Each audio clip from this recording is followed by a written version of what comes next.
Welcome to Chief Experience Officer, Brand Experience Multimedia series that features exclusive interviews with consumer-facing goods and retail thought leaders on building superior brand experiences. For this episode of CXO, we visited a brand that is forging a path for peace by disrupting the spice aisle and challenging people's preconceptions about food and each other. During our visit, we interviewed Rumi Spice's CEO, Keith ALANIZ, who brought in sales manager Ryan Watt and digital marketer IMELDA LOPEZ because ALANIZ insisted that the brand's success was the result of a team effort and not just his own. My name is Keith ALANIZ. I am the CEO and one of the co-founders of Rumi Spice. Just a little about me, I spent 9.5, almost 10 years in the U.S. Army, serving in places like Iraq, and my last 4 years I spent focused entirely on Afghanistan. I was a part of a program called Afghan Hands where I was taught the language and culture, and we were there to address the root causes of counterinsurgency. So in that capacity, I served in different functions, from managing construction programs in Badakhshan province to being a government advisor for the provincial governor of a province in Afghanistan. And this is where I ran into these farmers who were growing this incredible saffron. And these farmers explained to me, I would grow more saffron, but I can only sell it in my local market. So that's what kind of spawned this idea of like, hey, what if we can connect these farmers with international markets? And if by doing so, we can provide a demand for them. And that would catalyze economic development. They would produce more saffron, they would provide more jobs for their community. And this started out, and really in 2014, I was still in Afghanistan, and my partner Kim came to visit. She was at Harvard Business School at the time. And we literally hand carried back saffron in a suitcase, knocking on chefs' doors and trying to sell this exotic spice. Come to find out, Afghanistan has the world's best saffron. It's phenomenal flavor and aroma, and it made the selling of it easy. And flash forward 3 years, and now we're sitting here selling $1 million worth of saffron to restaurants, to wholesalers, to retailers, and to individual consumers. And we're poised to really disrupt the spice aisle by bringing in other spices from post-conflict countries, from Afghanistan, from other developing countries, where we can maximize value for the producers while providing a very high-quality spice for enlightened foodies across the U.S. My name is IMELDA LOPEZ. I'm a digital marketer here at Rumi Spice, and I would say my mission here is to grow our marketing efforts socially, digitally, and to definitely gain a better insight of what the younger generation would like to see in the spice aisle. Definitely grow that audience. I'm Ryan Watt. I'm the sales manager at Rumi Spice, focusing on retail, food service, and wholesale. And what really drives me is just the potential and already the success that our team has had in furthering CPG in general, or consumer packaged goods in general, and also using agriculture as a stepping stone to improve economies across areas that really need it most, like Afghanistan, for example, like what we're doing with our saffron. That really caught me and tugged at my heartstrings, like you said earlier. We live in a fast-changing digital world.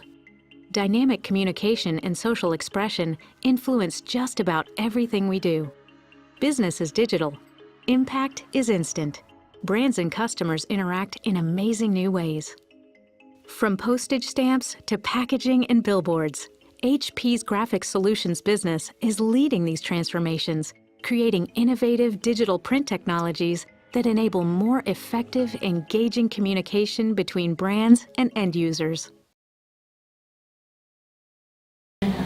And how are you working with your retail buyers to help them brand themselves? Because that's a big part of what they choose to put on shelf, is because what they choose to put on shelf is actually a reflection of them. So are you working with them on the package design? Are you working with them on POP? Are you working with them on overall branding and storytelling? Yeah, so when it comes to packaging design, I think we've done a really good job of kind of reinventing the spice aisle. A lot of it's like heavy glass bottles, plastic tops, and we've incorporated this Afghan culture to our product line, which is great for me because it's easier to sell our mission and everything like that because it all flows in tune with each other, the cork top, beautiful packaging. In terms of working with the retailer, it really comes to more of a social level, and also developing recipes, doing some kind of in-store demos to teach people that it's not just for paella, it's for so many more things. So we're doing like an aioli recipe formulation and stuff like that so that everybody can use it, and it's a way to like revamp your current creations in the kitchen. And the spice aisle isn't the only place that your product lives. I've noticed that there's some products in paperboard containers, so they obviously are living in different places. Could you talk a little bit about your product line depth? Yeah, so we have the paper containers. We have like a gift package for our 2-gram saffron. That's actually our biggest moving product by volume and revenue, primarily moving on B2C channels, Amazon, our own platform as well. But those are great for the small specialty shops. They like Dean and DeLuca is a good partner that has those. And then for your more traditional Whole Foods type, like high-end retailer, that's where you'll see our spice blend bottles and our saffron in the spice bottles with the cork top. But we also have outside of the spice aisle, as you were mentioning, we have a couple of exciting new products, and these are all in an effort to reach that mainstream consumer, those early adopters, kind of crossing the chasm from early adopters to the mainstream consumer.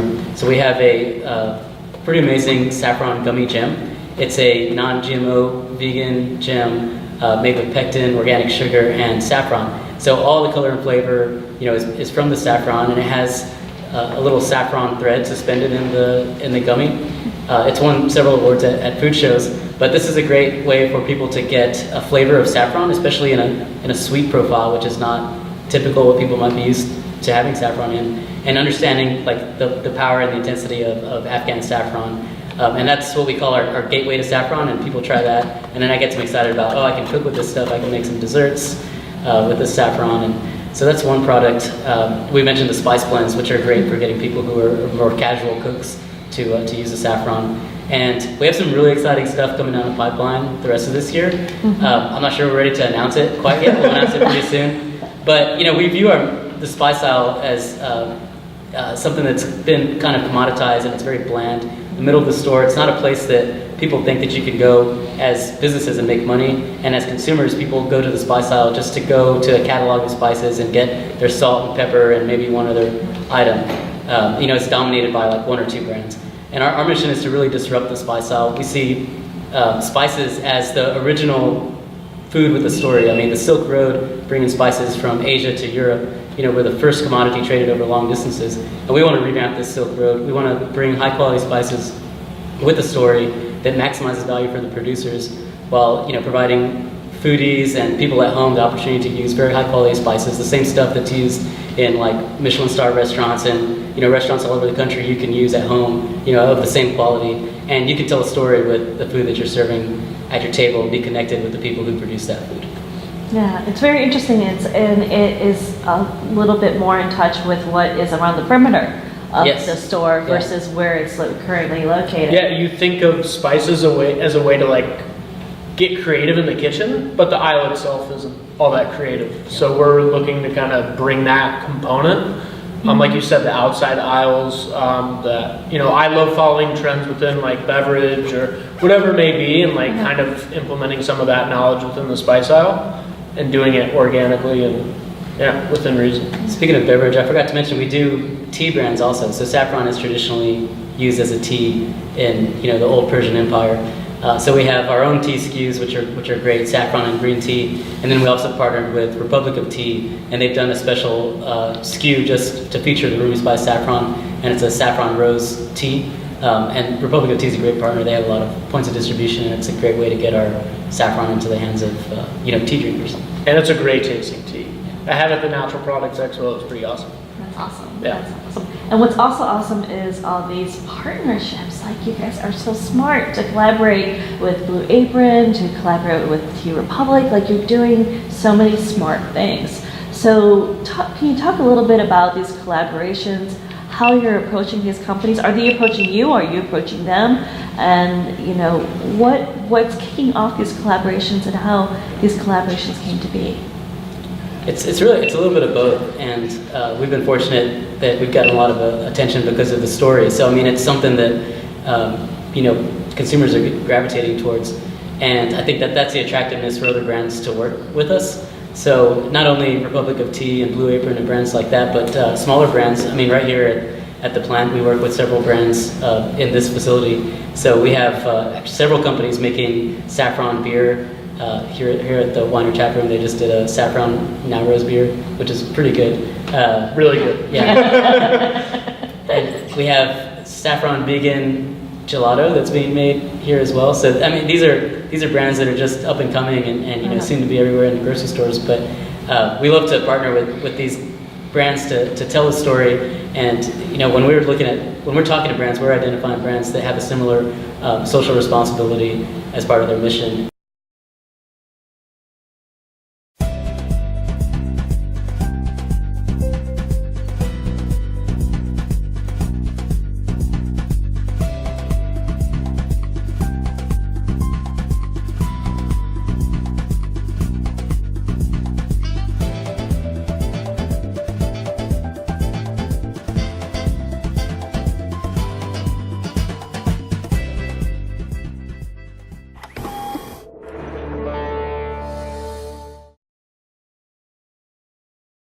And when you talk about data, I wonder, you know, how the relationship with some of your online retailers, such as Amazon, how they can, you know, help and benefit you when you're developing your branding and marketing campaign, or maybe even product development.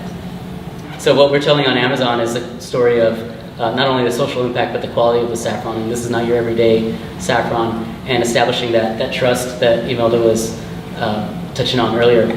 And we see a lot of crossover between our Amazon customers and people who are coming to our website. I mean, the online consumer will shop both places. And so that's an opportunity for us to use our own website to tell a more robust story about Rumi Spice and what we stand for. And you know, whether they buy on Amazon or buy from our own website, you know, it's all the same to us. I also think crossing over into retail, both online and the retail side, help each other out. In terms of data, like you said, because of working with specific retailers, we're now able to better target Amazon consumers moving forward, and vice versa. I mean, we know who's buying on Amazon and we know who's buying at store level, and they both kind of help better target, let's say the Amazon data lets us help better target which retailers we should really hone in and focus on and spend money against and support and target for our next reviews. And then the data that comes from them tells us, okay, maybe we have another subset of this demographic that we can sell to using these target words through activations like demos and other in-store activities, and just talking to consumers on a direct basis in store.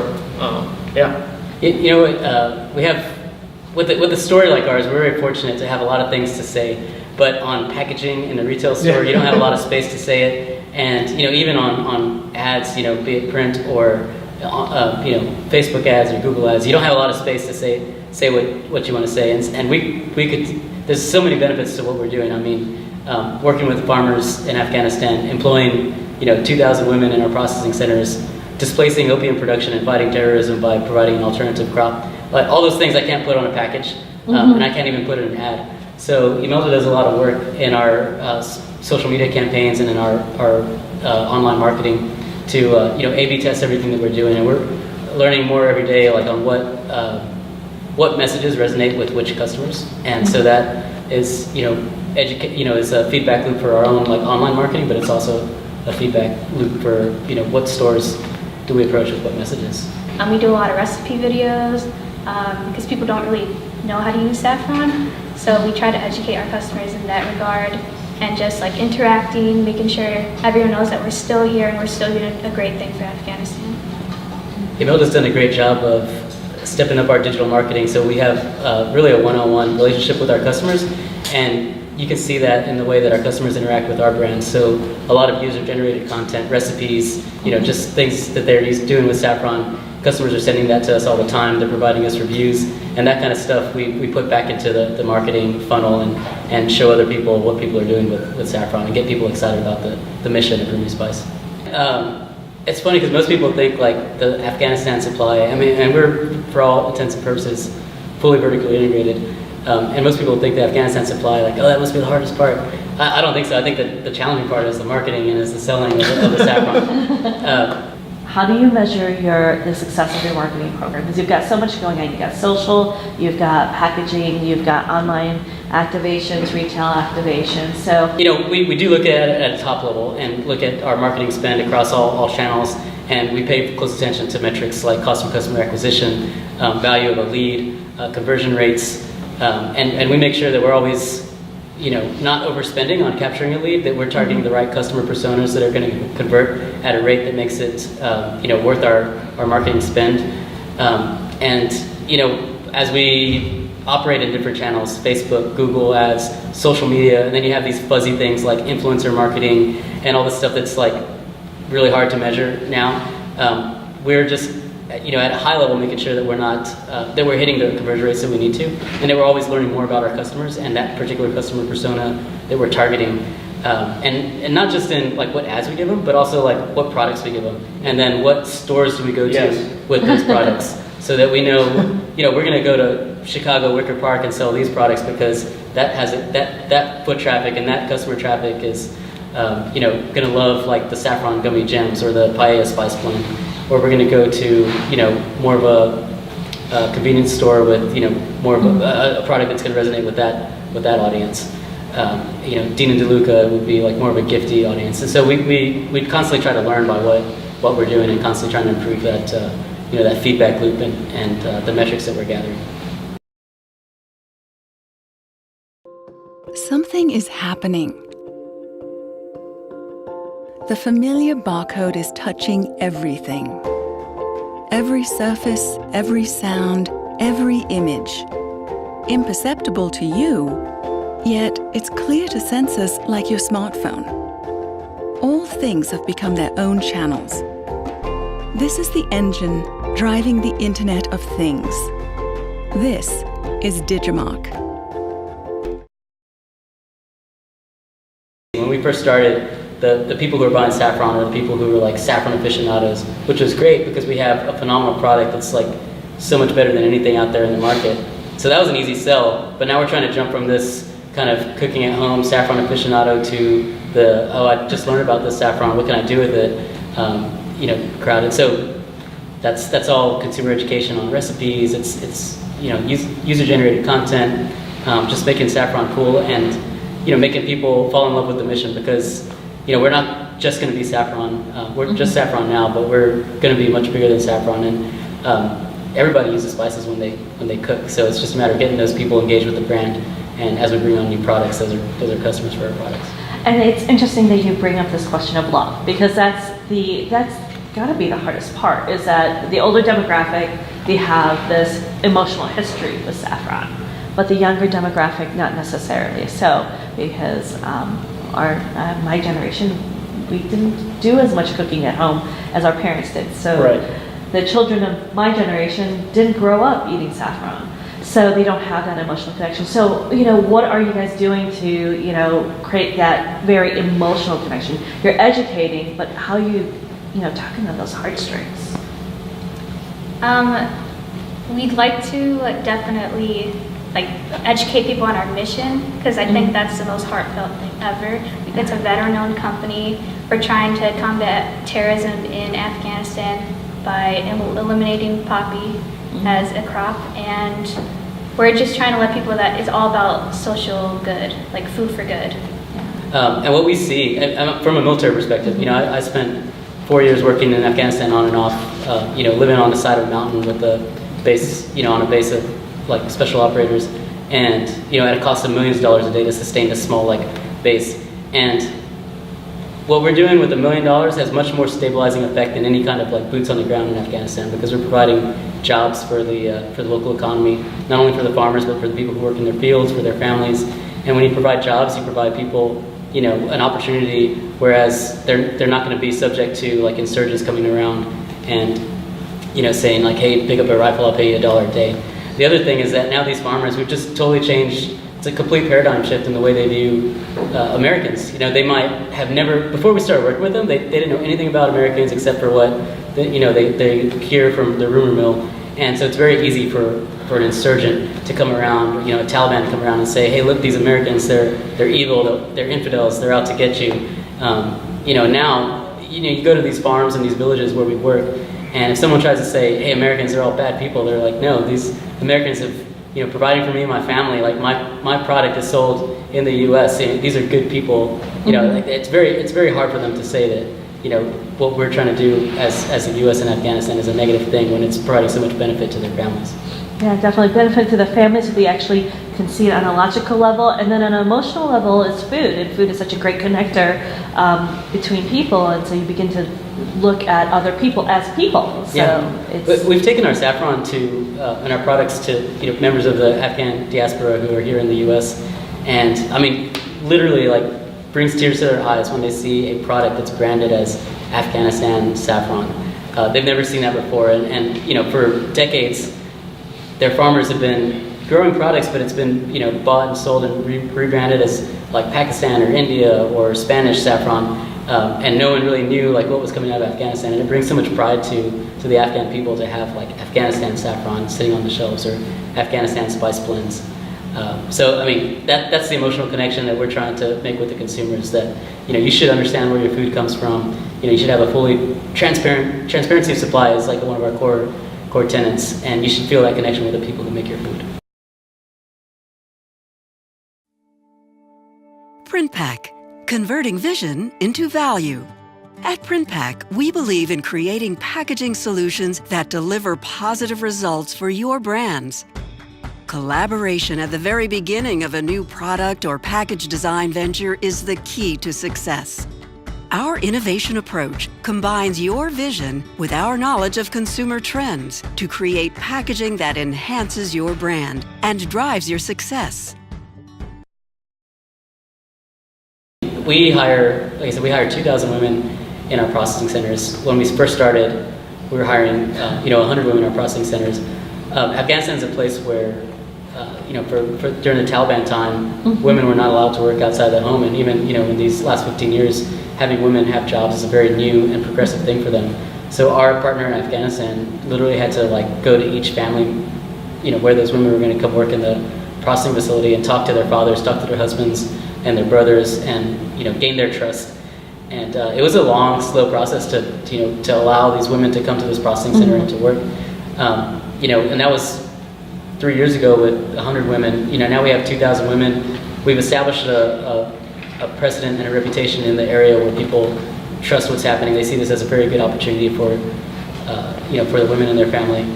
And on the subject of female empowerment, it's not just the laborers that we're hiring, but it's also management. So 2 of our quality assurance managers are women. Our admin and finance in Afghanistan is also a woman. So we're, in terms of Afghanistan, or even in the U.S., we're like very progressive as an organization. We have a very diverse workforce in Afghanistan, and they're very proud of being a progressive workforce. So they take a lot of pride in what they do over there, and I'm always taken aback by how much progress they've made. We visit every year, and so this last year was incredible to see, all the women coming in. They're very organized system. They're not operating with modern technology. They don't have $1 million equipment. They don't even have a lot of computers. A lot of it's just like ledgers. But it's very organized. It's leading the industry in Afghanistan in terms of processes and procedures. And you've done some things over here that are really inspiring and allows people to feel inspired in their work. For example, the choice of space. So were you always located here at the plant? Were you located somewhere else and moved here? And why did you choose this facility? Yeah, we kind of stumbled on this facility just searching around the internet and reading about the plant and its mission of a circular economy and sustainable economies. It was a perfect fit for us. So we were here since 2015, and we were in a real small room. And now the plant has outfitted a facility just for us here, and the community's grown. So there's 15 different businesses here, and not only are we sustainable in terms of like waste production and reusing of waste, but there's a lot of synergies with just the other businesses, not only from partnering on like products like the beer or the ice cream, but just sharing resources like sales leads, marketing ideas. We had a marketing event here like a month ago where several of the tenants here came together and threw like a big chef's social dinner. So everybody showcased their products, and we made products together. We had some saffron beer. We invited a bunch of chefs from Chicago, and Carrie Nahabedian, Michelin star winner from Naha Restaurant, was here and gave a keynote speech. But everybody just had a great time, and it's a great way to showcase not only Rumi Spice but the community of the plant. Yeah, definitely, and to be able to tap the knowledge within the building. So it's kind of like being able to further your education as professionals by tapping into the knowledge that's here. And for our viewers, I just wanted to kind of mention that we talked about the gelato and the beer, just in mentioning in passing, but we should probably let them in on the secret of the gelato and the beer. So there are some partnerships that are right in this building that resulted in products. Yes, so we partner with Sacred Serve, and they are doing vegan gelatos. So I don't know their secret recipe, but I know one of the ingredients, which is Rumi Spice saffron. And they're selling that in a number of retailers here in Chicago, and they're growing their distribution pretty rapidly. And then we have Weiner Brewery, which runs Weiner Tap Room, and they have a saffron now rose beer on tap, and they have a phenomenal selection of beers besides that.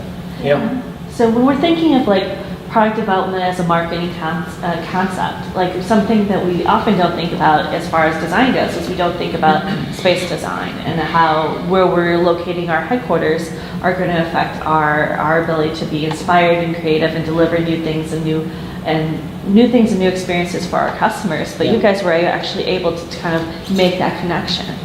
Yeah, it's funny because this would probably be a different company if we were like a high rise on Michigan Avenue or something. We end up learning a lot from the other companies that are in the building. We're all going through crazy ups and downs on a given day. Just being an entrepreneur, right? Going through the ebbs and flow of business, and we learn from each other a lot. Like he said, we do a lot of sales and marketing kind of ideation sessions where we sit down and kind of riff on what's worked for us, what's not. So it's all about experiencing each other and our brands and making sure that we're furthering everybody along the way.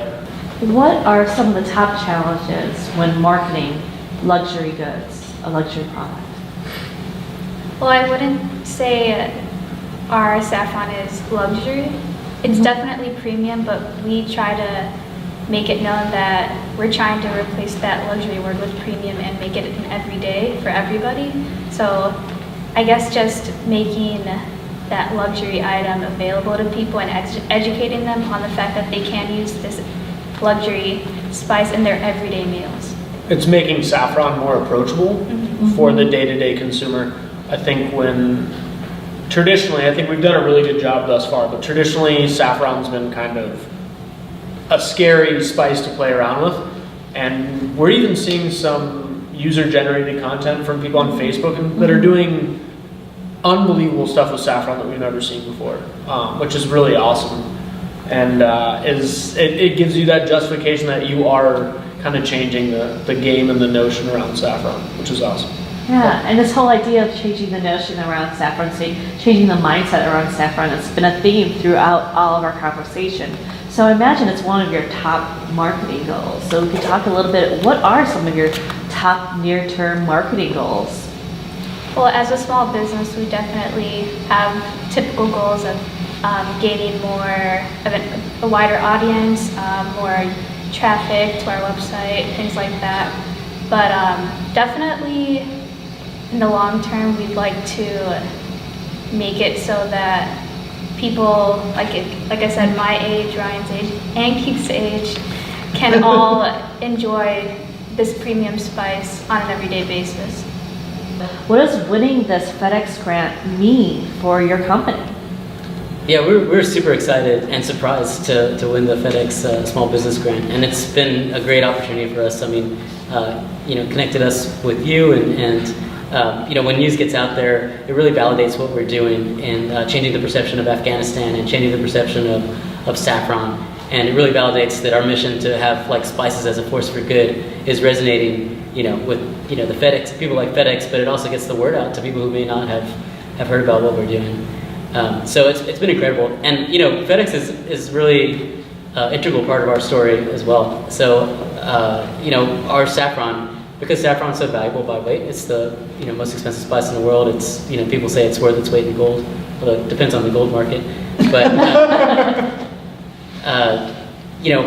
saffron, we ship it out by air, so we can still ship it profitably by air out of Afghanistan. And one thing that enabled us to do that is that FedEx, with their recent acquisition of TNT, now has presence in the province that we work. So literally down the street from our processing centers in Herat, Afghanistan, we ship our saffron through TNT FedEx, and it goes to Turkey and it comes to the US, weeks later. And it's just pretty incredible to sit here and a FedEx delivery guy comes in and here's a box of saffron, and as soon as you open it, you smell this incredible aroma that fills the office. And that those just weeks ago that was being touched by farmers in Afghanistan. So it's just phenomenal the way that the world is connected through logistics like FedEx. And there's a lot of romance behind the brand, and especially behind the brand's name. Yeah. Part of our mission early on is to rebrand Afghanistan as something other than war and terrorism and opium, and make people think of Afghanistan with positive imagery. Most people, when we started, didn't realize that Afghanistan is growing the world's best saffron, and there's an array of incredible produce being produced in Afghanistan that hasn't been seen anywhere in the world. But one thing that people are familiar with is Rumi. He's the world's most famous poet. People probably don't realize that he is from the Afghanistan region, and he's widely followed in Afghanistan. So that's another way to rebrand Afghanistan with positive imagery. The other thing that's so great about Rumi is that his whole philosophy about the connectedness of people and people to the world is really speaks to our mission to cultivate peace and connect people across thousands of miles. Definitely. Having that emotional connection right from the start, from your name onward.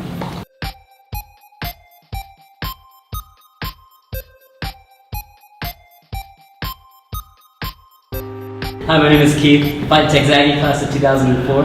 Thanks and giggle.